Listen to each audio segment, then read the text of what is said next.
But let's get into some of the other news here, because a few weeks ago, there was a report from Dave Meltzer about WWE having interest in signing former IWGP World Champion Kazuchika Okada, New Japan's biggest star in the last 10 plus years.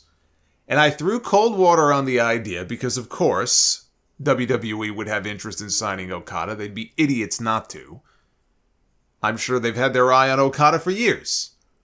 But Meltzer said that could explain why Shinsuke Nakamura was getting a renewed push of late and wrestling for the World Heavyweight Championship, I guess as some sort of show to Okada of how he would be used and how he could be pushed in WWE. Yes, you too could wrestle Seth Rollins as a warm body for him to beat before he wrestles the real stars. What a great draw that must be. And then, and drops his title to someone who actually stands a chance of winning it. Anyway, I didn't put much stock into it. I still don't. I still can't see him going to WWE. But now we have a report from AI-generated Justin Barrasso of Sports Illustrated, who was out with a report on Monday that Okada will become a free agent early next year and is seriously considering entertaining offers from other promotions, including some here in the U.S. Says Kazuchika Okada is about to become a free agent, Sports Illustrated has learned. The face of New Japan Pro Wrestling, Okada's current contract expires at the end of January. While a new deal with New Japan would typically be underway, Okada, 36, is seriously entertaining the possibility of wrestling for a different promotion. When Okada wrestled on Dynamite in October, the purpose of his trip was not solely to advance his feud with Bryan Danielson ahead of their Wrestle Kingdom match on January 4th. That Dynamite in Philadelphia also allowed Okada a chance to acquire a better sense of AEW, which is one of the two destinations he would land if he opts to exit New Japan. Beyond AEW, the only other possibility for Okada is WWE. The creative in WWE is headed by Triple H, Paul Levesque, who would relish the opportunity to guide Okada to stardom in North America. Okada is the flagship of New Japan. This would be similar to Randy Orton or Roman Reigns leaving WWE, and his next destination is important to New Japan. There were many who expected Nakamura's run in WWE to be much shorter and that he would have already returned to New Japan, but there are no indications that he will be returning anytime soon. If Okada enters free agency, he is expected to receive a massive payday wherever he signs. WWE affords him the opportunity to work WrestleMania. There would also be a stacked roster awaiting his arrival where he could work matches with Roman Reigns, Randy Orton, Cody Rhodes, Shinsuke Nakamura, Seth Rollins, Kevin Owens, Drew McIntyre, Gunther, Sami Zayn, and Finn Balor, just to name a few. If Okada signs with WWE, it would be another significant acquisition in the company's Endeavor TKO era, especially after just signing CM Punk and Jade Cargill. But for all of the potential that exists in WWE, AEW may be a better fit. AEW offers a schedule where a talent at most typically works 2 shows a week. That would allow Okada to continue living in Japan, which is a priority for him. And I feel like that's kind of like burying the lead there. That should have been a little higher up here in this story. But living in Japan is a priority for him. A similar situation already exists in AEW with Pac, who still lives in England, and it is also the plan for Will Ospreay, who just signed with AEW and plans to continue to live in England. There would also be no shortage of must-see matches in AEW, although none greater than a bout against his rival, Kenny Omega. I don't think I can put into words just how devastating it would be for New Japan to lose Okada. He is the heart and soul of that company, and not everything revolves around him. Not everything should revolve around him anymore. This is one of the issues with New Japan. They're trying to get the next generation of stars over. They're trying to create this next class of top stars. But Okada, I mean, again, he's the crown jewel of that company. It would be a gigantic loss. But if he really is going to seriously entertain outside offers, I still think he stays with New Japan. But if he doesn't, I think this is another Will Ospreay situation where he signs with AEW for 2 main reasons. Because as the story says, living in Japan is a priority for him. With AEW, he would be able to do that without uprooting his family. And 2, AEW has a working relationship with New Japan. Will Ospreay said that it was important to him that he be able to work New Japan shows if he wanted to. And his AEW deal affords him the opportunity to do so. That's something the WWE and Triple H were not going to be able to give him.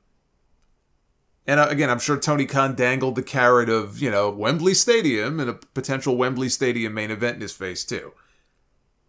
I just cannot see Okada leaving New Japan altogether. I think if he left, he would sign with AEW. He would still be able to work those major New Japan shows. So he just, he wouldn't cut ties with them completely. But, him going to WWE, it's something I can't see. I know Triple H would love to try. Tony Khan probably wouldn't give him the chance, like he didn't give him a chance to sign Will Ospreay. But New Japan is this man's home. It just wouldn't feel right seeing him in a WWE ring. Just because something is possible doesn't mean that it should be. However, I am talking about WWE and AEW having a potential bidding war for Okada. TNA has already got them beat. CM Punk was out there on SmackDown. He had a t-shirt on that said, "Hell froze over." This is the real hell has frozen over moment because it was announced that Okada is making his TNA return at their Snake Eyes event in Las Vegas on January 14th. Yeah, he is not working their Hard to Kill pay-per-view the night before because New Japan is running its Battle on the Valley show in San Jose that night.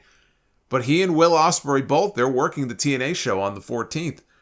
They're a month out, and they have the venue set up for 1,100. I think it's at some casino. And they only have 280 tickets sold so far. That's not good. The pay-per-view the night before in the same venue, though, has about 650 tickets sold, so that's a lot better. But 280 tickets is not good. But this will be Okada's first TNA match in over 12 years. And he is going to be teaming with the Motor City Machine Guns to take on Moose, Eddie Edwards, and Brian Myers. The last time Okada set foot in a TNA ring, just to put things into perspective here, is the same month that CM Punk dropped his pipe bomb. That's how long it's been. Russo had him out there dressed up as Kato from the Green Hornet. New Japan was so furious about the way that he was used there, they refused to do business with that company for years. And it was Scott D'Amore, when he went over a few years ago, he went over to Japan to a Pro Wrestling Noah show. And while he was in Japan, he stopped by a New Japan show and he addressed the locker room and he personally apologized to Okada for the way that he was used back then. Again, even though at that point, I don't think Scott D'Amore was even in TNA anymore. I mean, he was there for the early days.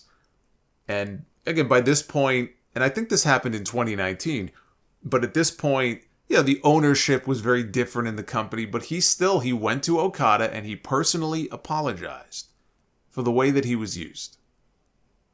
Even recently, Okada made comments about hating TNA, but I just took that as him working. I think he was just in character.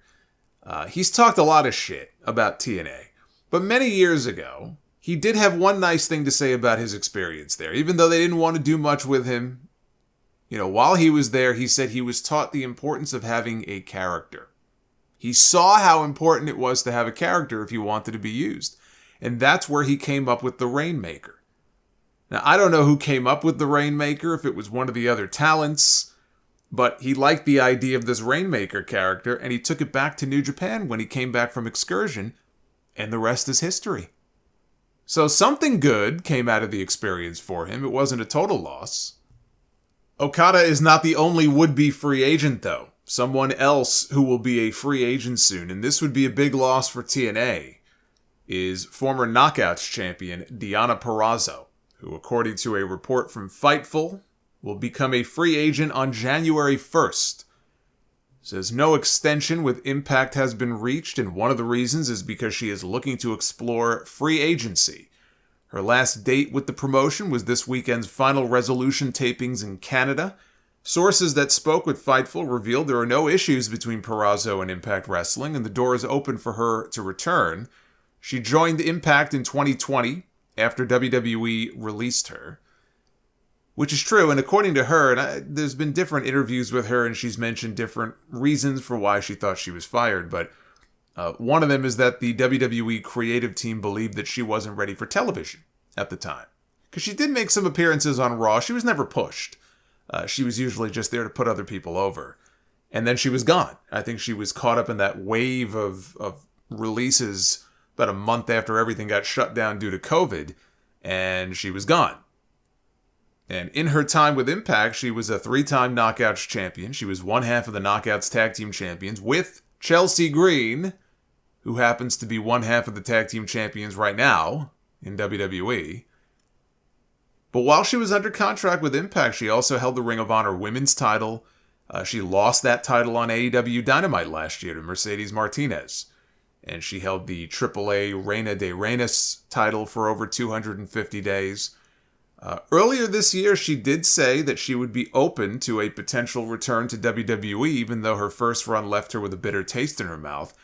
That would be a solid pickup for that WWE Women's division at a time when you have Mercedes is on her way back. We don't know with who. We don't know if she's going to continue to work some matches in Japan. With Stardom, we don't know if she's going to sign with AEW, if she's going to go back to WWE and bring back Sasha Banks. But she's on her way back, and there's been a lot of talk about there being a better chance now more than ever of her going back to WWE. I feel the same way. I actually feel the best place for her to land is in WWE under Triple H. One of the biggest obstacles towards her coming back is now removed, that being Vince McMahon.